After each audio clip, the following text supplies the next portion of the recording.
Hello, book lovers. Welcome to another episode of the Biblio Files. This is episode number 12.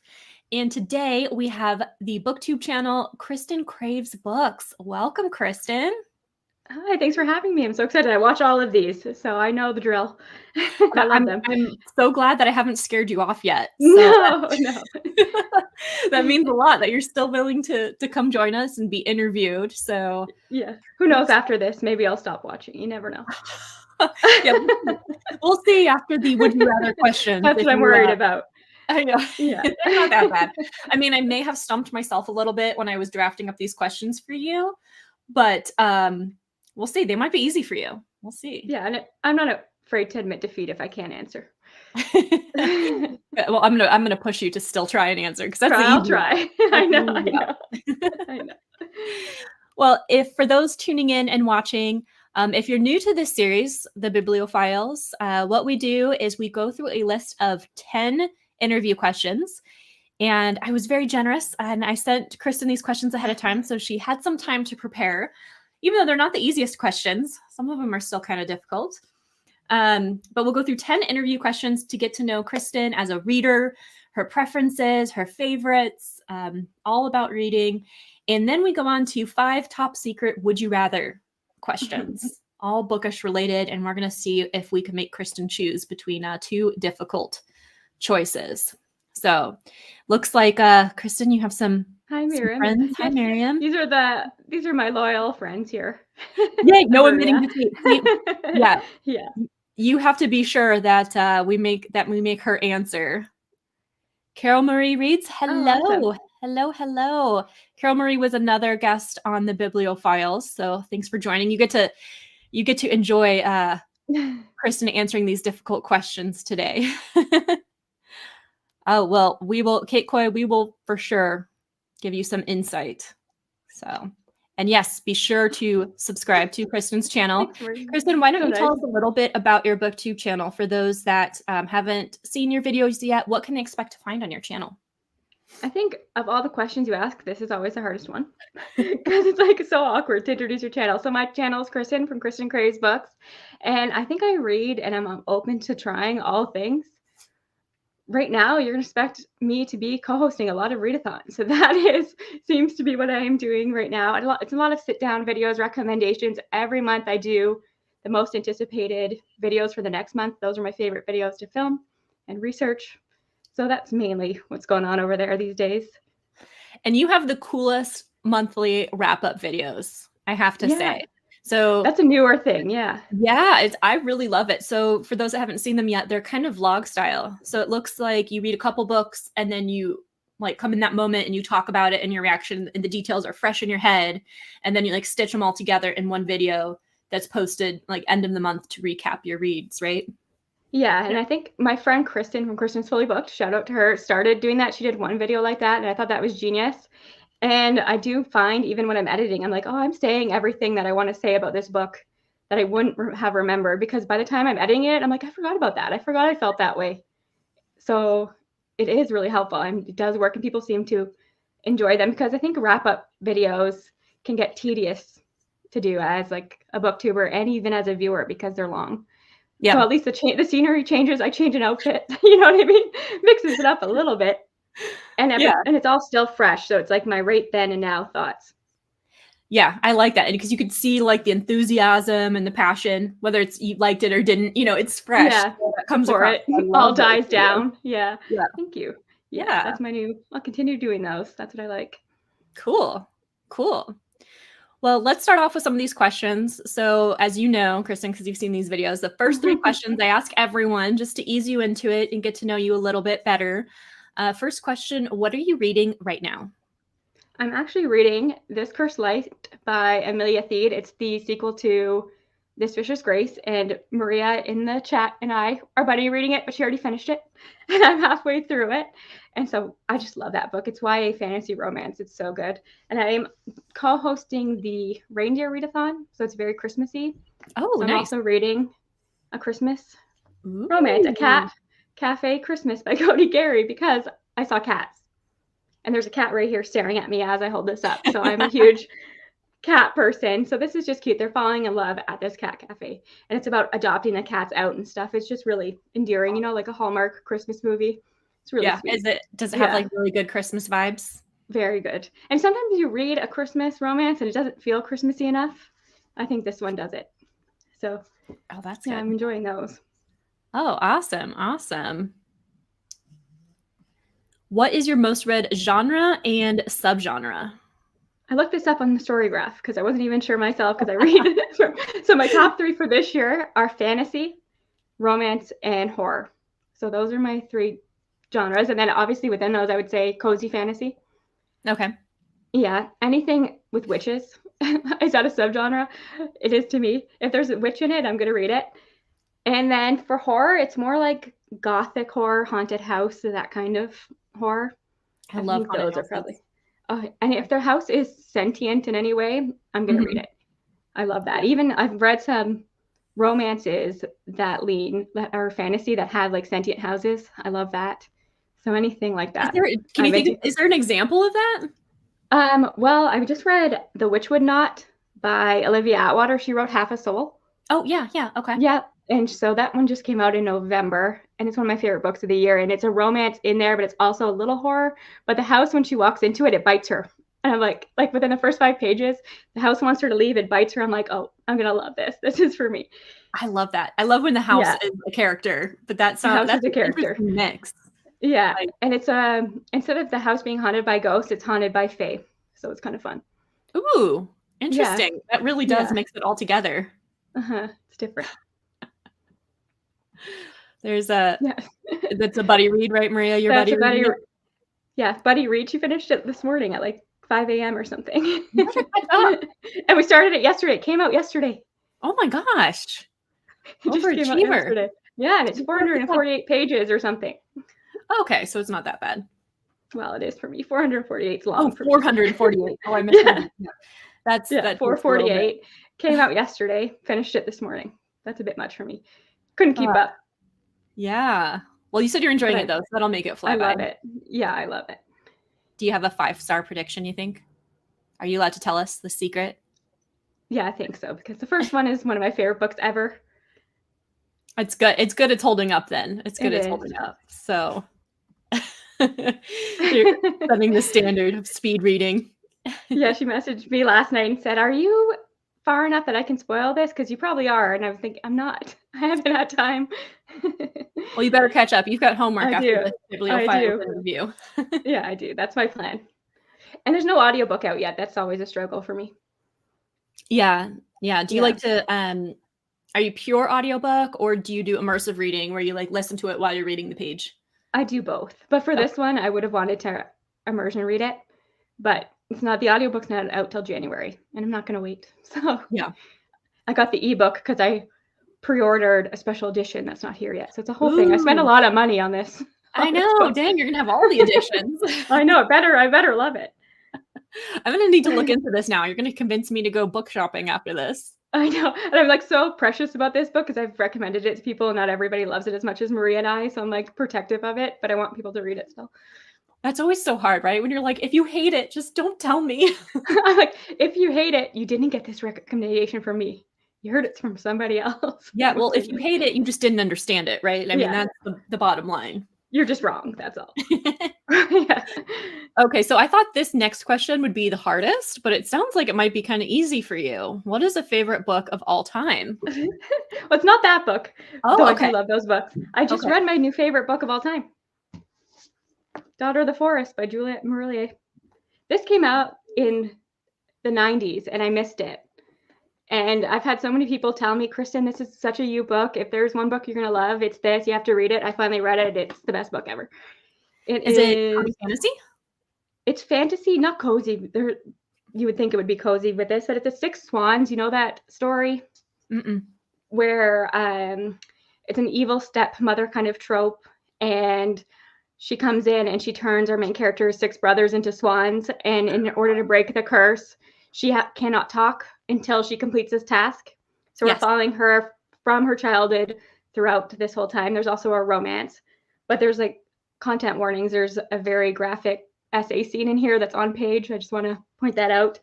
And I was prepared for it. So people told me that was coming, and I think that helped, but it's a lot. But it's so beautifully written, and I just loved it so much. It's so good. And when did you read it? In November, just read it. Oh, wow. So it's like fresh. After, yeah, it's because so many people, I put it on so many TBRs, and I was like, do you ever do that thing where you save a book you think you're going to love for the right time? Yeah. Yeah. You have to be ready for it. I was ready for it. Yeah. Emotionally ready. And see, you might be selling this book to me too.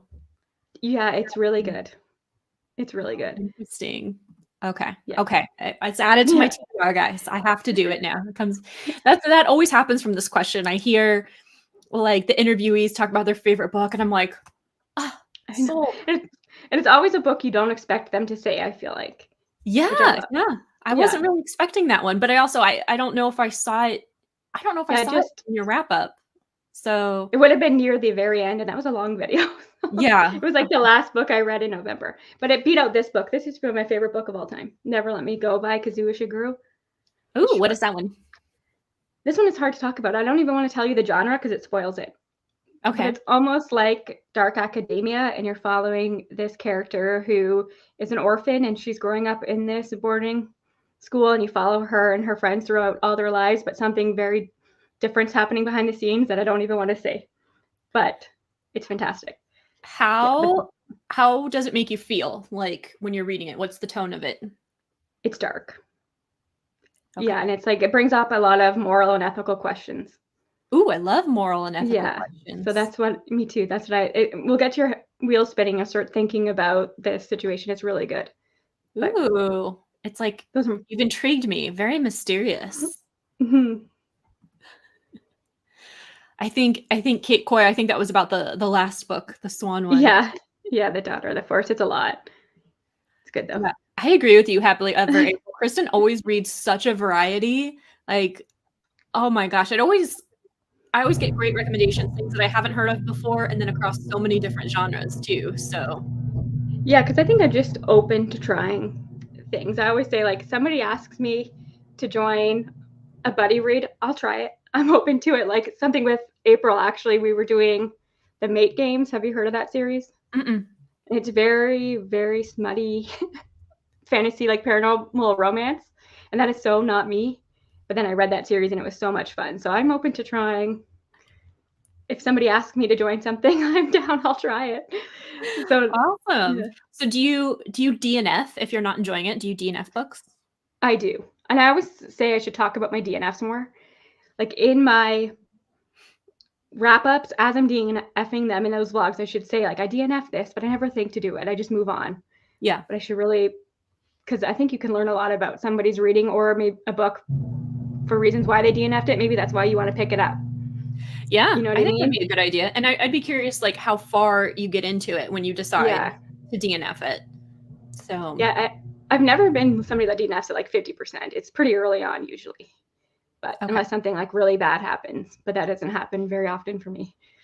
But it's tough to know when to DNF, right? Because if it's a matter of like, well, I'm just not engaged in this, or I'm kind of bored, you don't know if it'll pick up. But if it's something that's like super offensive and like you're just not happy with it, like that's pretty easy to decide. Yeah, to just let that one go. I soft DNF a lot of things. Oh yeah, like it's not the right time, I'll pick it up later. Yeah. Actually, I did that with Daughter of the Forest. Oh, interesting. And I started to read it in May. May was like, that time was like a lot going on. I was like, I'm not ready for this. Yeah. I picked it back up and it's a favorite. So it's funny how that works. Yes, I agree. I do the same thing. And I think, I mean, the crowd is going wild for you talking about your DNF. Yeah, I know. I have to. I just have to remember. I'm not the most organized person. So I just have to write wrap-ups in real time. You could totally talk about it. I know. And because my DNFs, they're just not on my mind. So I don't even, and after I filmed this, I was like, I should have talked about, I've moved on from it. Yeah. It's not in my brain. I was a different person then. I'm a different person now. Yeah. It's like it never happened. What do you mean? All right. Well, let's talk about a book that made you fall in love with reading. I'm dying to know how old you were, what the book was, how it made you feel, all those things. I was always a reader, obviously. I feel like a lot of us are like that. But the one that made me fall in love with reading was Sisterhood of the Traveling Pants. And Oh, I was okay. probably Did you read it I was before the probably like movie? way before the movie.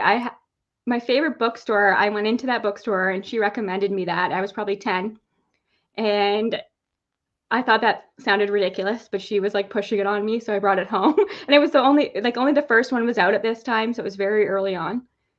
And I just devoured it. It was like a gold cover with the jeans on it. It was the summertime. The vibes were right for me in that book. I was 10 years old sitting by the pool reading that book, and I just loved it. And at that I had three other girlfriends, and we all like related to each of the different characters. So we passed the book along.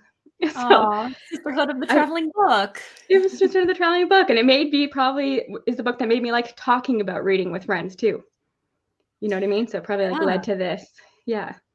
That's interesting. You've always been a booktuber, even before YouTube. Even before. And none of those girlfriends I'm still friends with, they don't read anymore. But I guess that didn't have an impact on them like it did on me. It could have, but yeah, maybe not igniting a long-lasting love It didn't stick. of reading. Yeah, and I think the other one was probably The Outsiders, but that was like a school one. Yeah, that's a good one though. That's one that like when you get that assigned in school, at least when I did and I read it, I was like, wow, school assigned reading can actually be interesting. Yeah. Like I it like was that. kind of a cool, edgy hit book, right? Like it It's was very sad to be assigning to children. I think I was probably 11 or 12 crying my eyes out. But if you think of the difference between those two books, it explains my reading. Like Sisterhood of the Contemporary Pants, and then like this very The Outsiders. different. Yeah. Yeah. Stay golden, pony boy. Yeah, it's classic. Well, what is a book on your TBR that you are most intimidated to read? Look at I have in my pile here. Let me get to it. I have this beast. Ooh. Valor. I read the first one because you can see this is the second one. Valor. Can't even say it, by John Gwynne. This is so outside of what I would typically pick up because it's high, like epic fantasy. And there's a lot of characters. I tried to read Game of Thrones many times, and that's just not. But I thought the first one was interesting, and I liked the way it ended. And I bought this one right away, and I've just never picked it up. How long has it been since you read the first one? Was it a year ago? 2 years ago? I can't keep track of time. You might need to reread book one. Which I don't think it's going to happen. So this is just, and then people are telling me like the series isn't as good. They don't think I'm going to like it as much. But I'm like, I thought everybody loved this series, so now I'm confused. Oh, I've heard amazing things about it. I think know. you should give it a shot. Yeah. At least book two, because there's 4 total, right? There's 4, and I like this wasn't cheap. Yeah. You know what I mean? So I should probably read it. Yeah. But I think that should be a New Year's resolution. We'll see. We'll see. But yeah, and just look at this cover. This does not look like me. But yeah, I mean, when you said you like cozy fantasy as your favorite, like that seems heavier. It is. Again, that's one I was like roped into reading with buddy reads and that kind of stuff.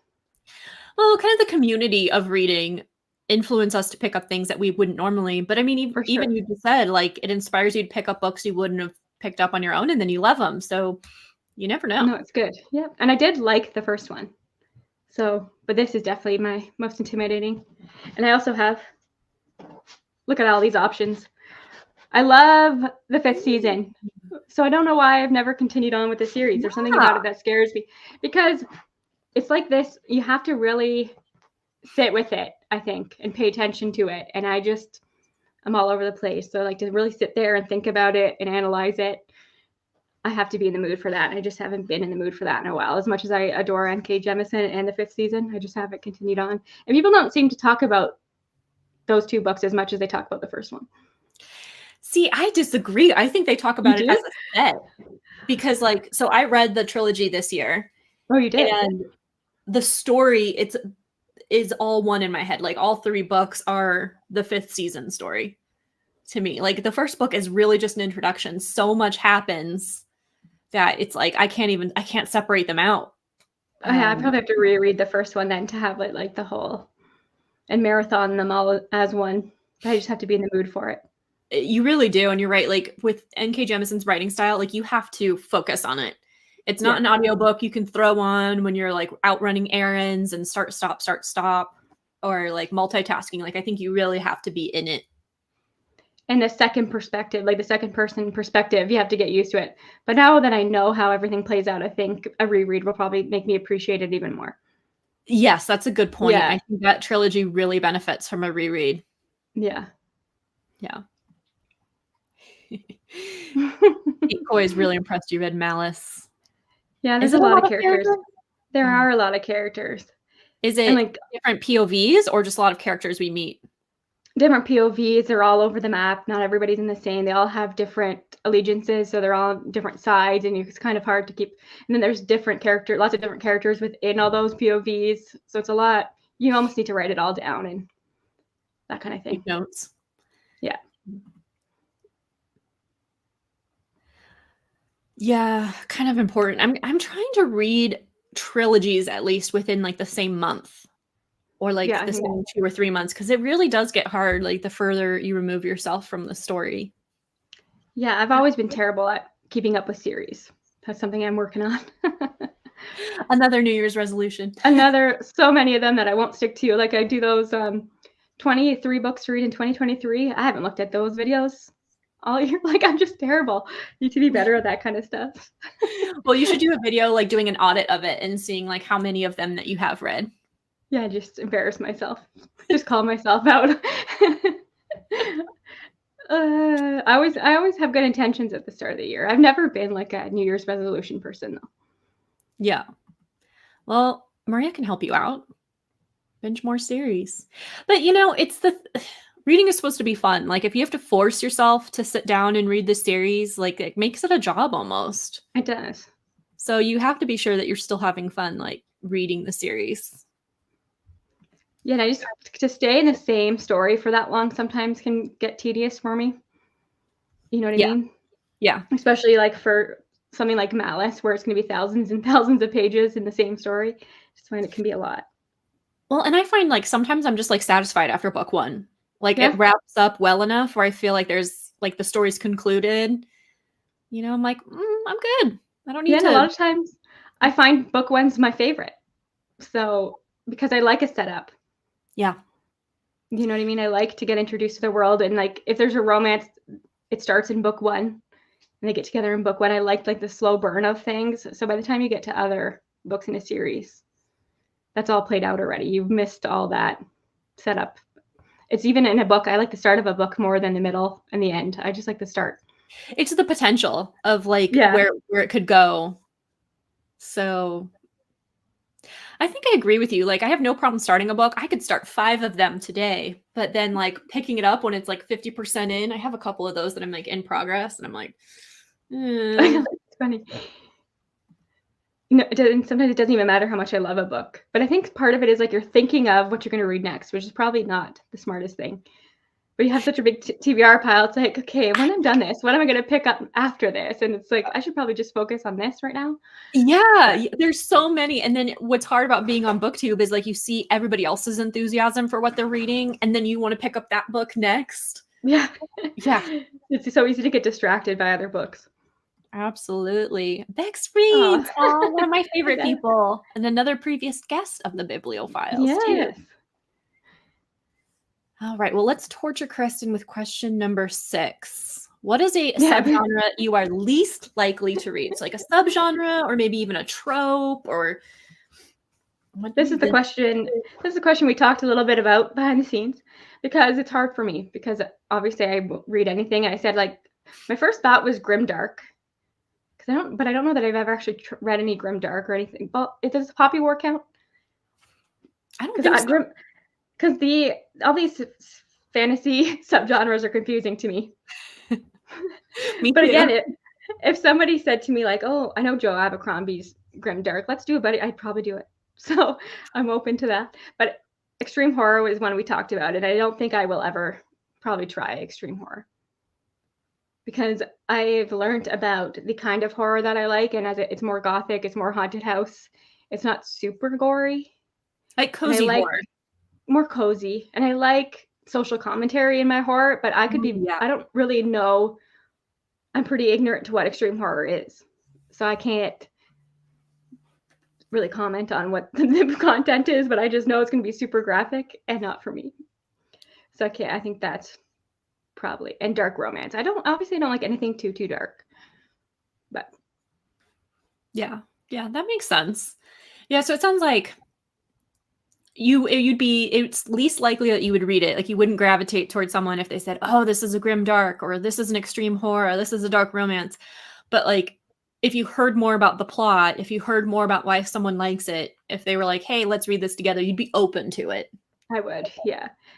If it's been like vetted by people that I trust, Yeah. or all my friends are getting together to read it, I will try it. You know If what I mean? everyone jumped off a bridge. If everyone, I would be there. I'm there. Here I am. But it's good. That open-mindedness is so good. And I think you open yourself up to a lot of new experiences that you wouldn't have experienced otherwise. So I think that's really neat. And, you know, it's what we were talking about kind of behind the scenes on this question is like, it's not a blanket statement, right? Like No, I don't like slashers. Like that's the horror subgenre or trope that is kind of like extreme horror to me because I always thought it was like violence for shock value. And I was like annoyed by it. But I read Clown in a Cornfield, which is a YA I love YA Clown in a slasher. Cornfield. Yeah. I like YA slasher specifically. Because it's still a little bit lighter. Like I don't want to see anybody get tortured. Like I don't want to be sad. The killings in those are just kind of fun. Like in Clown in the Cornfield, like and there's still actually a big social commentary in Clown in the Cornfield, Huge. which I like. Yeah, like that's the main part of it, I would say. Yeah, there's always like there can be compensating factors, you know, because I say I don't like torture, but then you mentioned Joe Abercrombie. I read there's a character in the First Law trilogy named Glotka who tortures people for a living, and he's one of my favorite fictional characters of all time. And so you can't just make blanket statements like I don't like this, I don't like that. Even like the romance tropes, you know, I would say like I don't love triangles. Sometimes I do. So I can't really make statements like that. Do we even know our own taste, Kristin? I don't know if we do. Yeah. Because sometimes authors can just make you love things. Yeah, it's all how it's done. And if there's compensating factors and it's the writing style and all these other things that contribute to it. So for sure. And I like an author can make you love a character like the one from the First Law trilogy that you typically hate. But like I think that's pretty genius when an author can do that, and I love that. Yeah. Yeah, absolutely. Like apparently Glotka's fun. Well, and have you read because you read fantasy romance, you've read ACOTAR, right? I haven't. Can you believe that? I haven't. And I'm like one of those I'm sorry, something just went wrong with my Wi-Fi. I think we lost a connection. I haven't. I thought I heard you said no. I'm like one of those people. I'm like, well, everybody's read it, so I'm not going to read it at this point. What can I contribute? Do I need to read it? I've watched, you know how many spoiler vlogs I've watched of people it feels like I've read it. Yeah, but you still need to know for yourself. You can't be a fantasy romance reader and not experience it. I read Crescent City and I didn't like it. But I was like, I love maybe that. That's not where you start. Maybe that's not where I start. No. And of course that was for a buddy read. Yeah, like what I was going to say about that is, so Feyre, the main character, has a sister, Nesta. And we get Nesta's point of view in, was it book 5? Court of Silver Flames.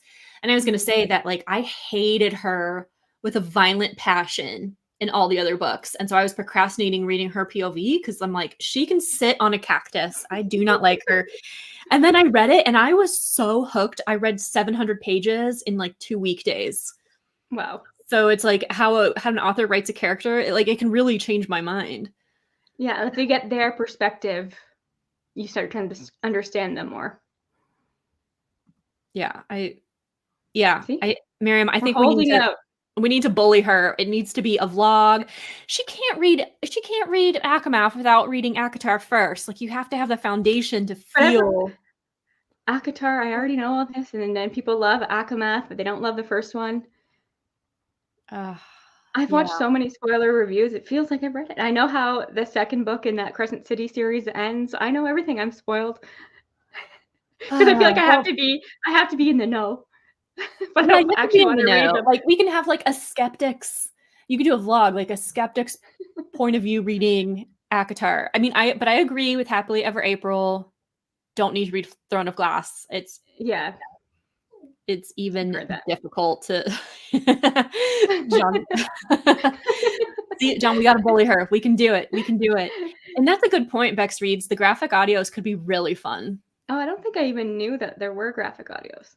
Yeah. You know what graphic audios are, though, right? Have you heard of it? It's got like, does it have sounds, like special effects in it? Is that what it is? Yeah. It's like they're acting it rather than saying like he growled. I imagine he actually growls. You guys can tell me. That's always something in fantasy romance that like. Are those new? I had no idea that was a thing for those graphic audio.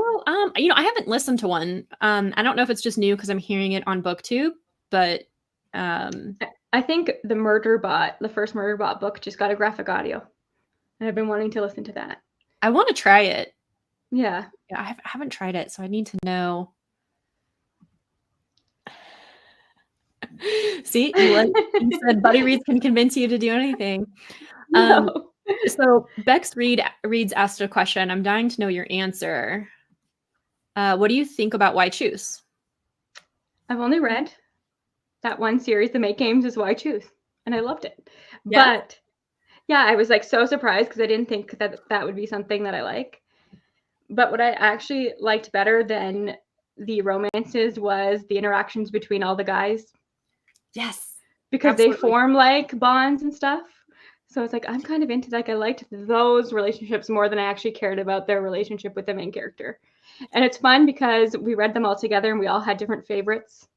So it's like, it's fun to, and you know that it's Why Choose. So you know, she doesn't have to make a choice.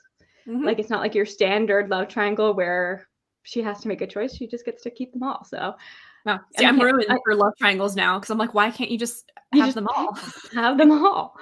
And like that series is so fun. One of the guy that I like, he is pretty much Thor. And the audiobooks, he has that accent, and it's just like you're just cheering on Chris Hemsworth. I was all about it. Oh, that's a good visualization. Oh yeah, it's Chris Hemsworth. But that's the only series. I have to try more. That's the only. Yeah, I'd be curious what you think as you expand out in the trope. I love Why Choose because I love that there's typically no jealousy between the guys. And for those that don't know, I'm just kind of assuming that everybody watching knows what Why Choose is.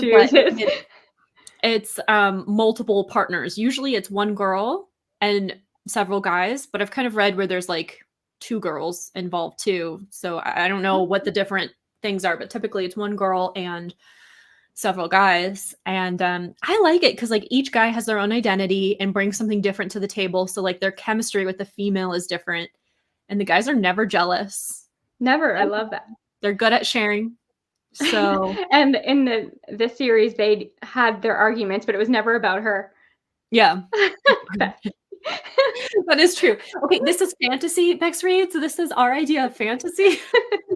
Yeah, you have to suspend your disbelief a little bit to imagine you'd be okay with all those. But if one was Chris Hemsworth and one was like, who are the other ones that we had? He was like a vampire prince. Like, you might be okay with it. The other one was a werewolf. Like, you might be okay with these.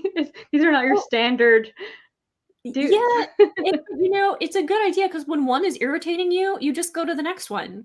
And like, we get four guys to make one complete relationship. So, true. That's a great point. I love the bromance. Yeah, it's all about the bromance. It is. Yeah. We're actually reading the second. There's like the Make Games 2. So we just started that one. Not loving that one as much as the first series though, so we'll see. Because I miss Chris Hemsworth. That's what it is. He's not in it. That's really what it is. It's not the Why Choose trope. It is. Chris Hemsworth. It's just Chris Hemsworth, the Thor character. That's all I want. Yeah. Oh, this is Maria's hitting me with a tough question. A good starting point. So the first one I read, I actually like dark romance. So I read Den of Vipers, which was so cheesy and over the top. But I liked that. It dragged on a lot. There is one that I think is perfect because it's like a rom-com. And so I think it's a good entry point because there's no like darkness to it. It's just that. And I'm trying to think of the title of it. I know it's a cartoon cover. And the main character, she designs lingerie for a living. And so that's I really like that. Yeah, I'm going to look up the title. I'll drop it in the comments to this video. So if you're watching this replay, you can see where that is, but it's going to bug me that I'm blanking on that. Because I always think of Why Choose as more fantasy. I don't know why, like paranormal. I don't know why. Maybe that's just the ones I always hear my friends talk about. They're more fantasy than contemporary. So I think of them as like dark romance, where yeah. they get into different weird stuff. Bonds That Tie. Okay. The Make Games, that's the one I read. Because it's just, The Make Games is just kind of ridiculous. So it's not, you can't take it too seriously. And I think that's why it's a good one to start with. Yeah. Yeah. Oh, Venus, come on. Come See, on. look at it. I'm not the only one. See?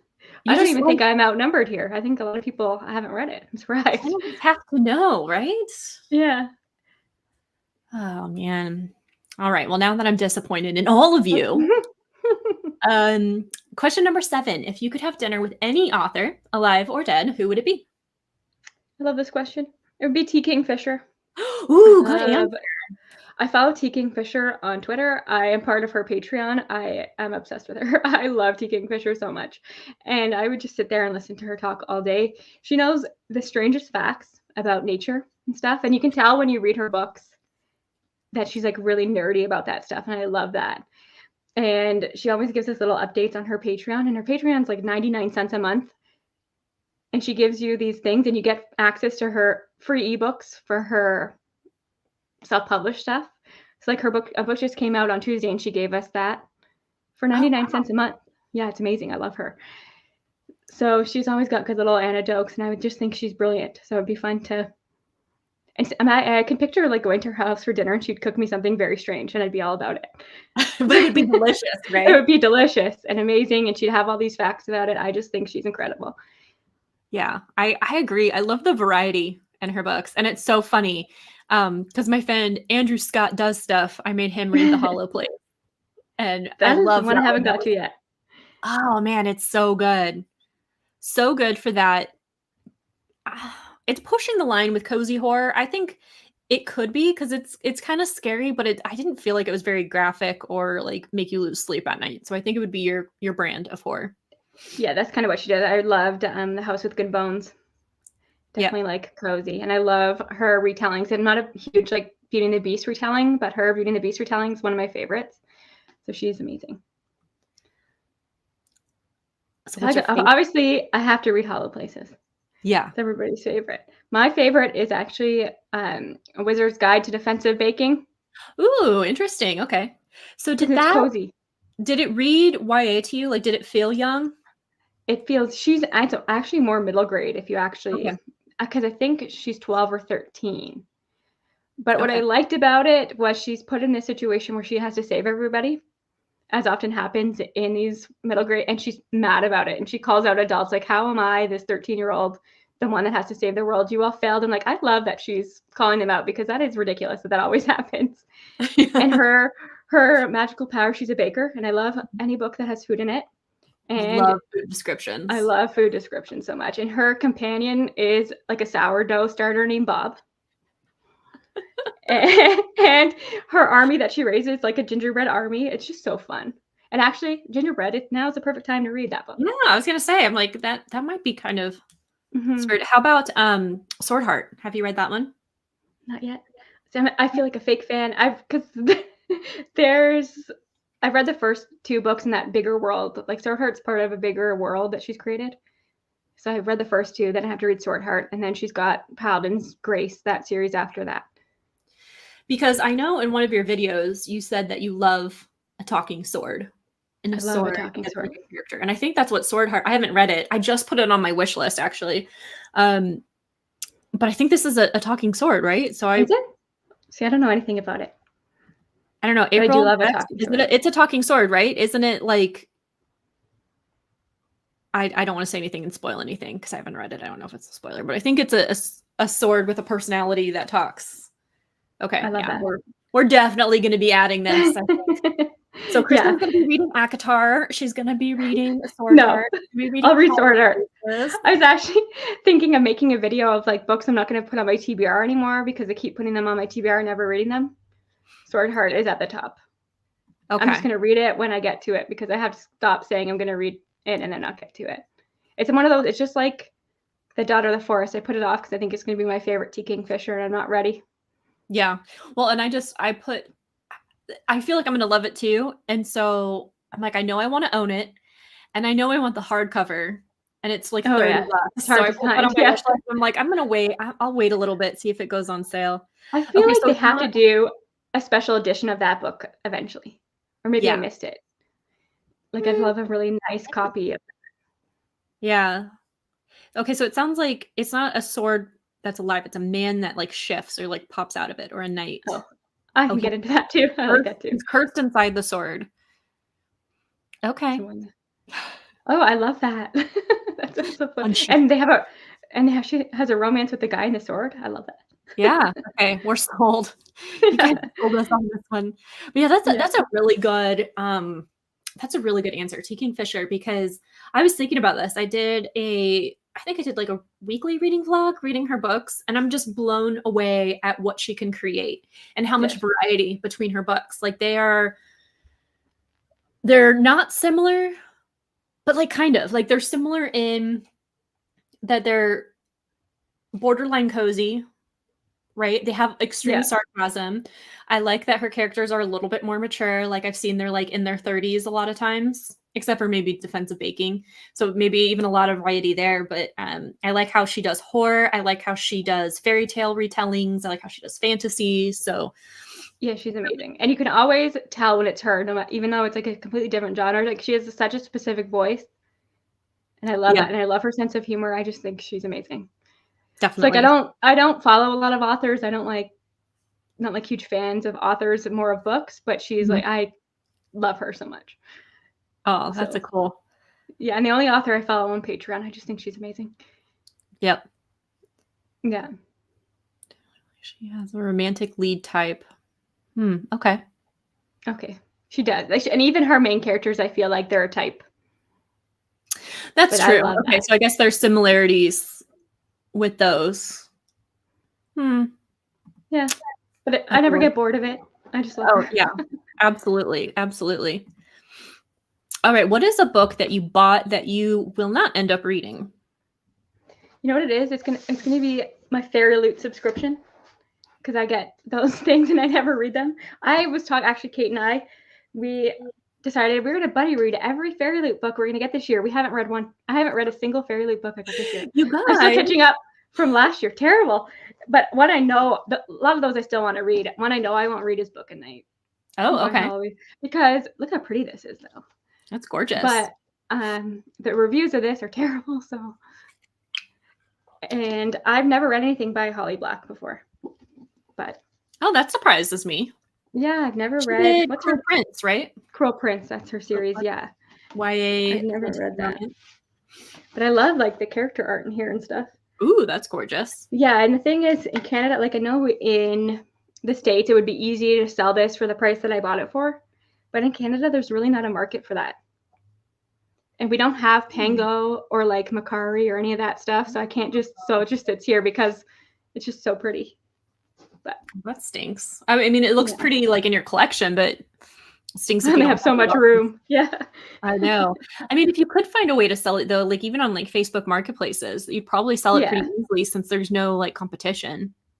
And it's pretty, yeah. Or eventually I might just bring it to my used bookstore and they'll give me what they give me for it, because it's just sitting here and somebody will love to find that. You know what I mean? Oh, absolutely. Absolutely. You could probably get more than you paid for it, I would think. Yeah. Because I was going to say it's tough like selling on Pango because sometimes there's so much competition for those like Fairy Loot ones. Yeah, but everybody's trying to offload them. Yep. Yeah, I canceled my YA subscription because it's just too much. We're not reading any of the books. Why am I wasting my money on them? Yeah. But they're so pretty. I know. And it's like the monthly ones are hit and miss, but it's like when they have those special editions, like those are the ones I want. Like that's why I subscribe. And you need to stay subscribed so you get early access to those nice ones. They know how to get us. I know, they're smart. But I had the YA box and the adult. Okay, I don't need both. So I'm stuck with the adult. But now I'm thinking, well, I don't have the YA book box now. I can buy another box, which is not smart. Yeah, they know how to get us. They do, because there's so many nice boxes out there. Mm-hmm. All right. Well, speaking of fantasy books, what is a fantasy world that you've read that you would excel in as a human with no powers? So This is mortal Kristin goes into a book world, a fantasy book world. Which do you think you'd do well in? this is where reading cozy fantasy is helpful to me. Yes. Because there's not like none of it. I would not survive in the world of Malice or any of those, like Poppy War. If I was like just reading those kind of books, it would be hard. But I read so much cozy fantasy. Put me in the world of Legends and Lattes. I'll go have coffee with Viv. I'll be happy. I just read a cozy fantasy on KU. It's called A Fellowship of Bakers and Magic and Bakers or something. And our main character is a human, but she's surrounded by like orcs and elves and stuff. Mm-hmm. And she enters a baking competition, and she doesn't think she's gonna win because she doesn't have magic. But she gets like all this chosen family. I'm like, I could totally live here as a human. That's a great answer. Yeah, so things like that. Anywhere there's lots of great fantasy food. Yes. I'm there. Yeah, I think Legend of the Latte is the best answer. Yeah, that's there's no drama.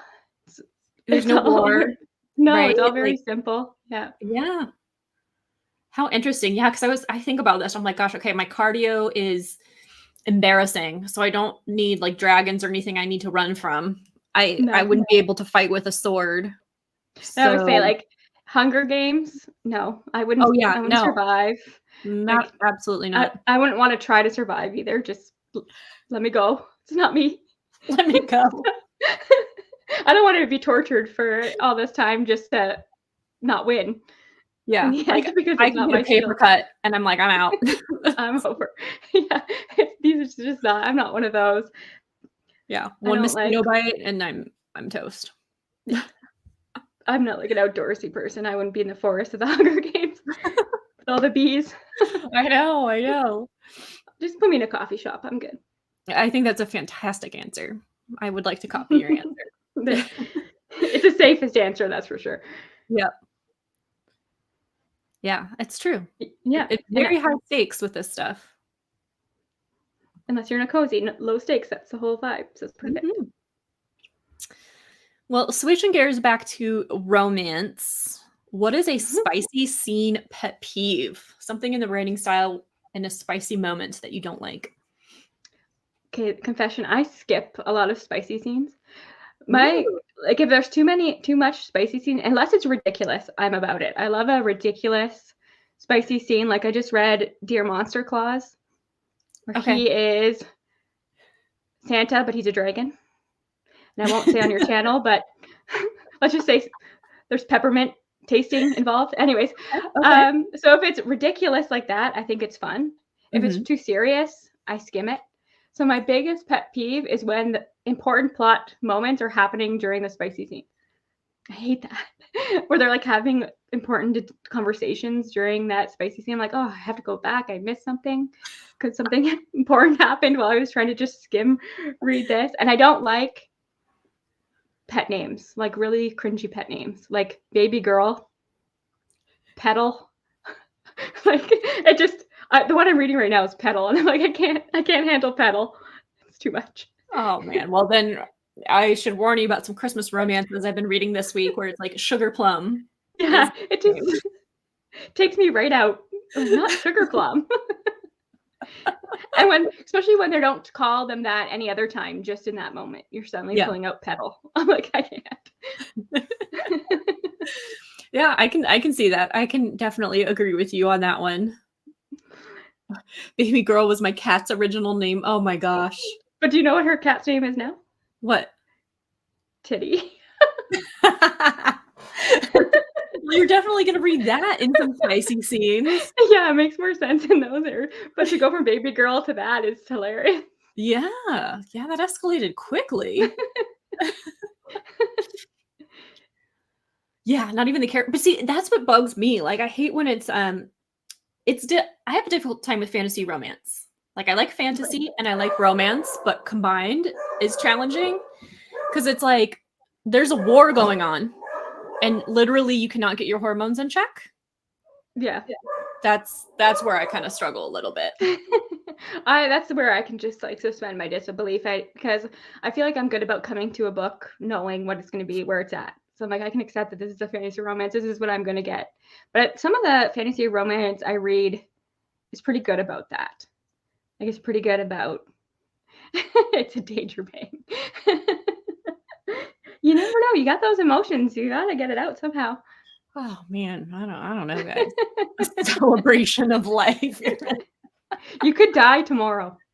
That's what they say, right? Like, I just want to treasure every moment. And I'm like, we just have some really interesting priorities. Yeah.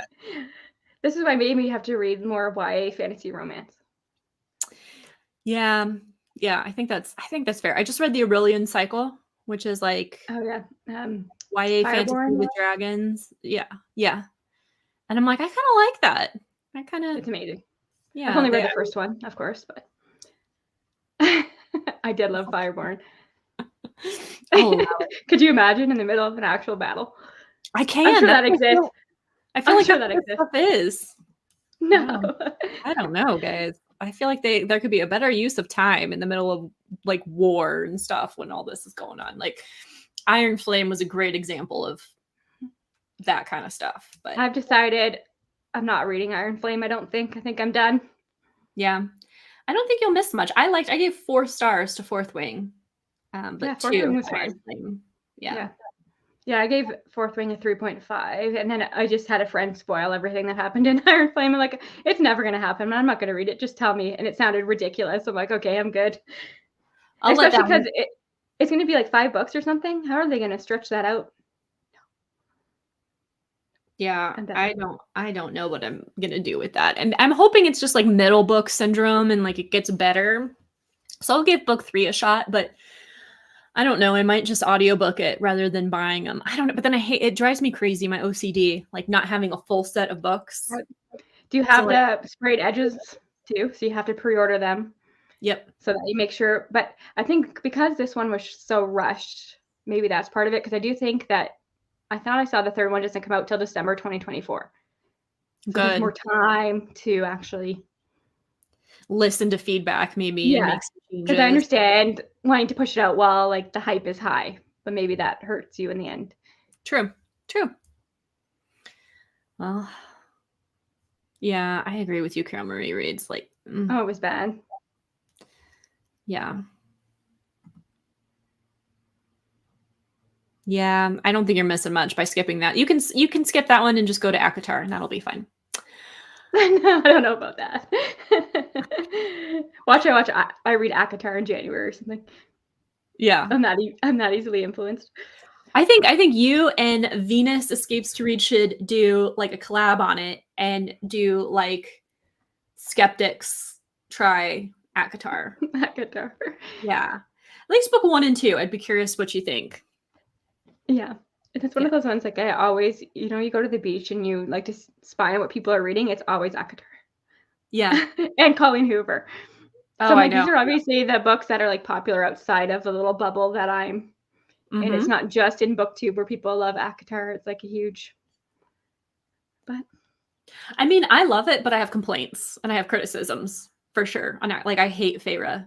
I think she's an idiot, but I have trouble with a lot of the female main characters in fantasy romance. So, I mean, it is what it is, but I love Nesta. So, all right. Well, it is time for the difficult would you rather questions. I've been putting it off. I've been talking so we don't get to this point. I know, but here's the tough ones. So, we've already mentioned that you have a love of a character that's like a sword that has personality and is a character in the books. So would you rather read a talking sword character or a talking animal companion? Especially because you said you love cats in books. I love cats. Let's say like a talking cat companion or a talking sword character. And one of my favorite books ever has a talking cat. Which book is that? The Traveling Cat Chronicles. Oh, okay. Very sad. Very sad. Oh. I'd probably go talking animal because first of all, they're easier to find. So I feel like talking sword. Any talking sword books out there? Nobody has anything except for Brandon Sanderson for me. So True. Okay. Yeah, it's not really, and I do love cats if it's a talking cat. And I think what I like about the Talking Sword book that you're talking about is Mistletoe by Kimberly Lemming. That talking sword was like sarcastic. And I feel like if you're going to have a talking cat, they're going to be that same way. Oh yeah, I think they both have similar personalities They have where they're similar sarcastic personalities. and also like confused about human nature, right? Because Yeah, felines are so like independent and like, you know, do their own thing. So I picture them being kind of like that too. yeah, and just like calling them out all the time. Yeah. Yeah, I'm gonna go with talking animal, but that's a good one. Okay, good. See, I didn't stump you, so they're not that No. hard. So you did a lot of great spooky season content. And you've already said in this interview that you love a good witch story. I do. So in real life, would you rather have a vampire as an enemy or a witch? Oh, that's hard. Why do I feel like witches are probably more powerful, but I would still go for them because something about a vampire is like, scarier to me. And I think a lot of the witches I read, they're more friendly. Well, because you're reading cozy, but if they're your enemy. But they're my enemy, I'll win them over. But I do think you're probably better off to have a vampire as an enemy if it stays true to all the vampire tropes where they can only come out at night and I can ward them away with some garlic. It's probably a better choice. Come in your house if you invite them. If you invite them, yeah. So I feel like you don't hear about things to ward off a witch very often, but there's like all these tricks you can do for a vampire. So in as much as I love witches, probably the real answer is probably a vampire. Okay. That's good rationale. Yeah. Back to our last question. Foundry Side has a talking key. Is it key sarcastic? Oh, interesting. See, I didn't know that. That could be kind of cool. Yeah, I might like that. Is Clef sarcastic? We need to know because that's important. Apparently, I just like any book where something that shouldn't be talking is talking. Enemies to lovers vampire romance for Kristin. Yeah. But just not an ex. Yeah, just not like a vengeful one. Yeah. That's where it gets into some enemy territory. Okay, so you'd rather have a witch. I think that's a really good rationale. So you'd rather have a witch as an enemy than a vampire. I think a vampire. Oh, you want a vampire because you can ward them out. Ward them off. Yes. Okay. I think he's sassy. See. Oh yeah, he's sarcastic. Oh yeah. I'm gonna put that on my list then. Okay. Vampire enemy. Oh, and I get it because it would be like an enemies to lovers romance situation. I see what you guys did there. We're twisting this narrative. Okay, so I saw, because I think we're friends on Goodreads, and so I saw that you've been reading some Christmas romances, and then you mentioned I think you're doing like a read-along or readathon. Yeah, I'm hosting a readathon. Team. But then stalking. I think about that for a second. Stalking. Yeah. But then I also know that you said you love like a gothic atmospheric read. I think you were talking about House of Salt and Sorrow when you were saying you love like that atmosphere. So I'm going to make you choose. This time of year, would you rather read a Christmas small town romance or a snowy gothic atmospheric like horror, like cozy horror? That's a hard one. Both. I know. That'd be easy. Probably the small town, because the Christmas small town, just because I feel like I am somebody who really leans into the cheese in December. Like I really just embrace it. And then I can do the snowy stuff in January because I live in Northern Ontario, Canada, and we have snow until May. So I've got plenty of time. We had our first snowfall October 2nd or something. So I have plenty of time for the snowy reads, and Christmas only in December. So snow isn't like a novelty. That makes sense. It's like half your year. It's like by the time January's here, I'm like, can it go away? And then I've still got 3 months of it. So.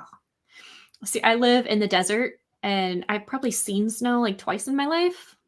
So. Oh, really? Yeah, I like the novelty of it, but that makes sense. Christmas small town would be a lot better.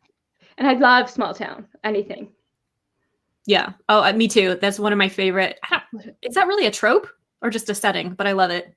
I feel like it's a trope because it leads to having all the characters with different, like nosy characters. I feel like there's tropes within a small town that you have to have. Yes. That I love. Yeah. Love Light Farms is a great, I just read that this week for like my Christmas romance reading vlog. So I love Love Light Farms. Do you like Friends to Lovers? Because I know Maria like loves Friends to Lovers. So I think that's why she liked it. But I know that's not a trope everybody loves. It depends. I mean, in typical fashion, I'm going to say it depends. I don't like jump at the chance to read a Friends to Lovers, but it doesn't like turn me away either. My thing is, I don't like when it's an insecurity keeping our friends from becoming lovers, right? So like some books, I think Love Light Farms kind of was like this. It's like, he's too good for me. He could never like me. He could be we could never be more than friends because I'm not good enough type of vibe. Like, I kind of got that vibe from that one. So I don't like that if there's like insecurities keeping them from being lovers. But yeah, that's something I struggle with too. Because that's something I've discovered. Like if it's somebody pushing somebody away because I'm not good for you or we're not, that bugs me a little bit. Like let that person make that choice. Yeah.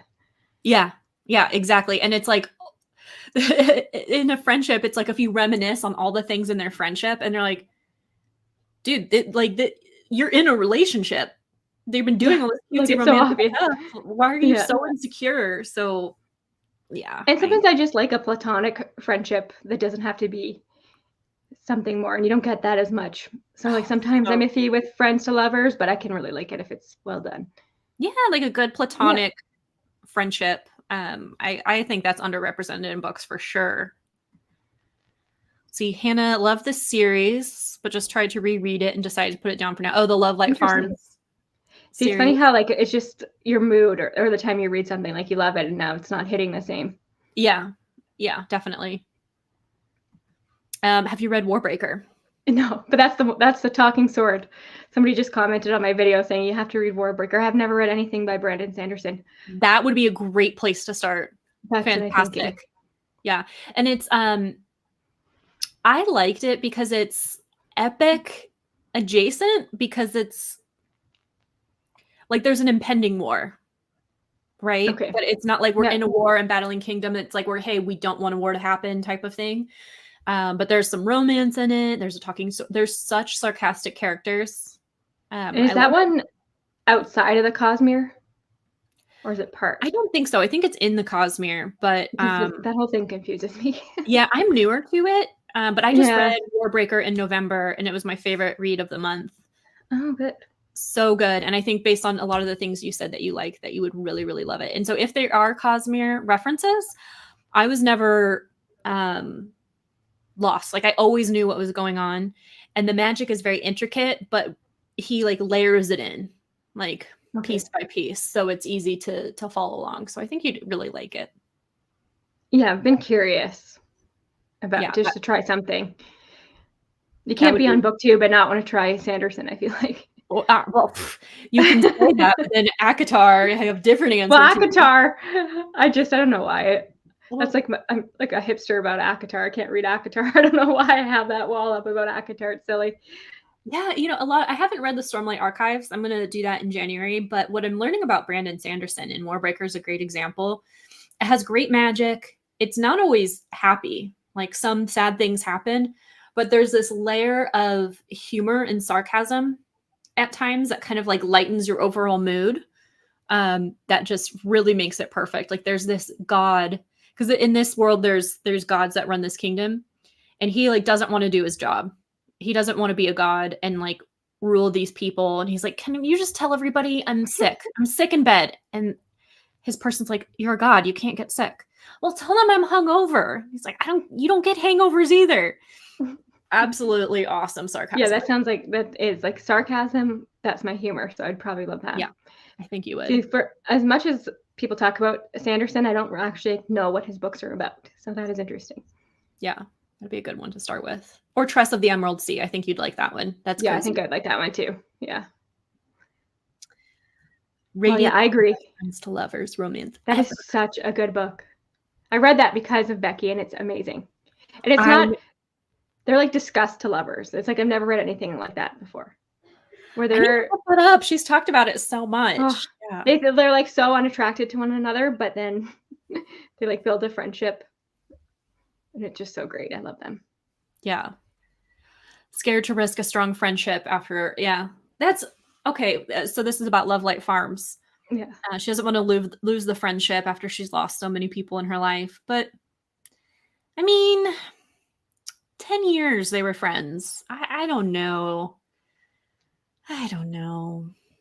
I will admit that I started that last year and I didn't finish it. So, because I feel like I was feeling that a little bit. I'll have to go back and try it again.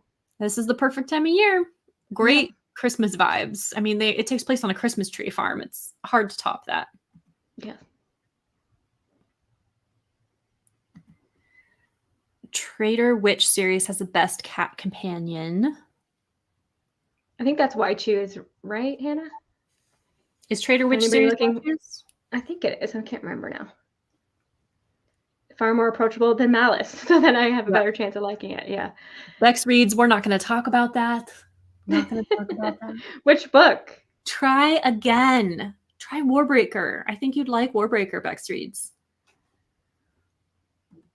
But that's a book. Read it.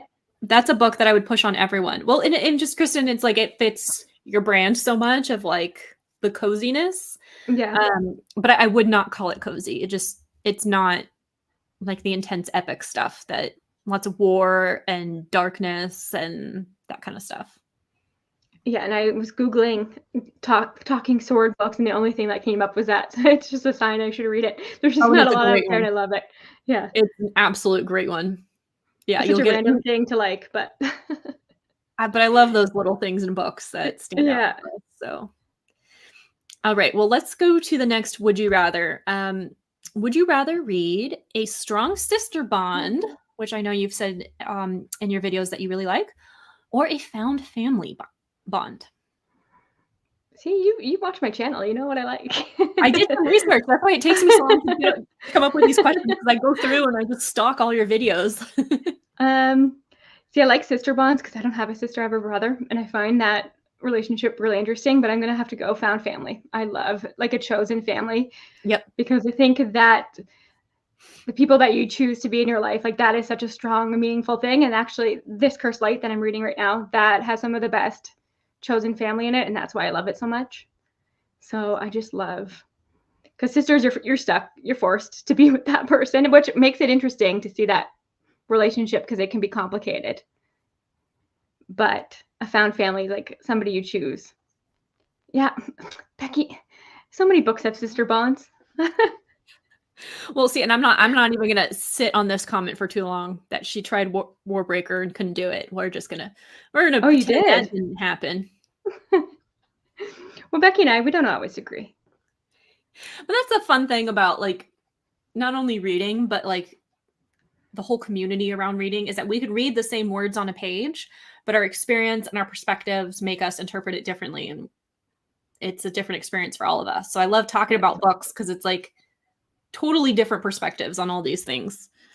And I love like somebody, like you get to know Becky or something, you start to like understand their reading taste. So when I'm watching her videos, I can pick the book she's talking about that would probably work for me and which ones wouldn't. Yeah. That's like I love about BookTube, because you really get to know the people you're watching. Yep. And then they have great recommendations. Like, what was that? The Woods one, the Daughter in the Woods, you said was one of your favorites? Yeah, I have Daughter of the Forest. Daughter of the Forest, yes. How you said like so many people were saying you have to read this, you're gonna love it. Like they know your taste. Yeah, I like Esme, who like I adore, and she comments on everybody's videos. I feel like she said after I finished and said it's a favorite, she's like, shock and awe. Who would have thought that would be your favorite? Like it's so obvious. I'm like, you knew something about myself I didn't even know. Yeah. Sure. That's the best. Yeah. Okay, so would you rather number 5 is probably the toughest. Oh no. And I don't know what I would answer for myself. So then you're gonna have to answer after me. Okay. Okay. Would you rather never read your favorite genre again, or you can read it, but you'll know that you'll never read a 5-star book from that genre again? That's impossible. I feel like that's like an impossible question. Probably never read a 5-star book in the genre again, because I just don't think I could. It's my favorite genre is probably cozy fantasy, and I just don't think I could never. And they're not all. Lots of the ones I love aren't 5 stars for me. but I just like the feeling that reading cozy fantasy gives me. Like a lot of, I just need to, you know what I mean? Yeah. So they're all, a lot of them are like formulaic, and you know that this is going to just be low stakes. It's not going to be a lot of stress. It's going to be a happy ending. So they don't all have to be 5-star feelings. But I don't think I could never not read cozy fantasy again. But you know that you'll never like truly love anything. You're like going into a book, like you're opening in page 1, chapter 1, and you already know you're not gonna like love it. 5 stars. I know that's hard, especially it's like it's your favorite genre. So like, yeah, you're just let down over and over again. It's gonna be average. You might enjoy the experience, but it's just gonna be average. I'll do the never read a 5-star again. I just won't read as much cozy fantasy. I'd have to scale back on the amount that I read at. What would you say? I would do that. I think because I agree with April. 4 stars are still good. 3 stars. And what is your favorite genre? My favorite genre? Yeah. I don't know. Because to answer the question, you have to know what your favorite genre is. It's not my interview. Yeah. My most read, like if I look at Storygraph, like you were talking about, is fantasy, but it kind of categorizes the weirdest things as fantasy. So I know, I don't always agree with their. Yeah, I know it. Yeah. Like I read the Dark Olympus series, and it marks that as fantasy, and it's like there's no magic in that. It's just fiction. Yeah, I'd probably have to say fantasy, which is so interesting because I'm like newer to it, but I love the imagination. And I love that magic is so different. And I love that you can have different romance in there and you can even have like fantasy horror, fantasy romance. Like I feel like it crosses over, but I like just the extra imagination that goes into it. Could you imagine never reading a 5-star fantasy? Because that's such a broad thing to never read a 5-star fantasy book again. That sounds terrible. That's why I went down to cozy. Yeah. I'm like, but if you choose, okay, never read your favorite subgenre, I could easily never read romantasy again. Is that your favorite subgenre? I think that's a lie. Pulling at threads here. Whose interview is this? Biblio Files is getting out of control. Yeah, I think it would just be so depressing knowing that every book you picked up was going to be mediocre. I think that's what I struggle with. Like, I like that hope of, oh, this is going to like rock my world. You know, I like that optimism. So it's a really tough question. And I love so many different genres, so many that like I could be happy. Would I be happy never reading? I know. Like, you know what I mean? Like could you though? Yeah, like I don't know. I could focus on some other stuff. I could just read horror, just read romance, but I think I'd give up the 5 stars because 3 and 4 is still decent, but it would just be because an emotional trip to know that it will. It is. I probably, like you said, I would just read less. I wouldn't want to pick it up as much. But it's hard because I feel like it's easy for me to get burnt out on romance and horror, but I never get burnt out on fantasy. So like to give up fantasy would be hard because fantasy just feels more broad to me. True. These are the tough questions. They are. That makes us think. 4 stars are good. Yeah.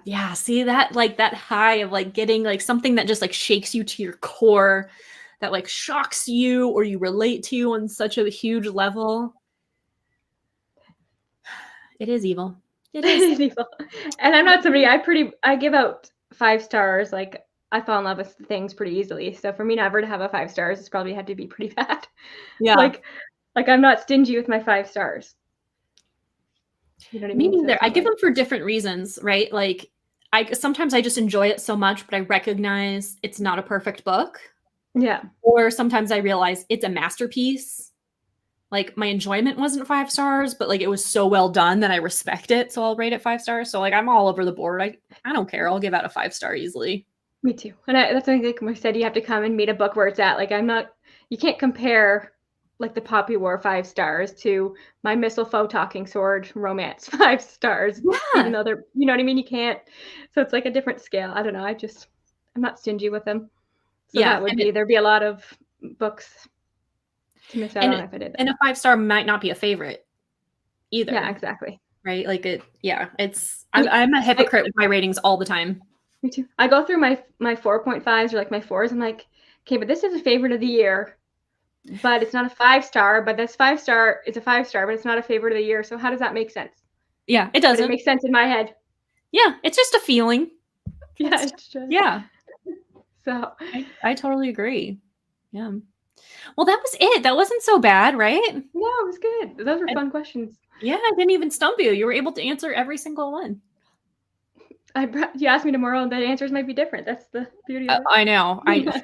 Trust me, I know. All right. Well, thank you everyone for tuning in to this episode of the Biblio Files. And thank you, Kristin. For those that have not checked out her channel yet, go check out Kristin Kraves' books. See all of her thoughts on a wide variety of genres and ever-changing thoughts and ratings, as we talked about. Thank you so much for joining and being a good sport with these questions. Yeah, it was fun. Thanks for having me. All right. Bye, everybody. Happy reading.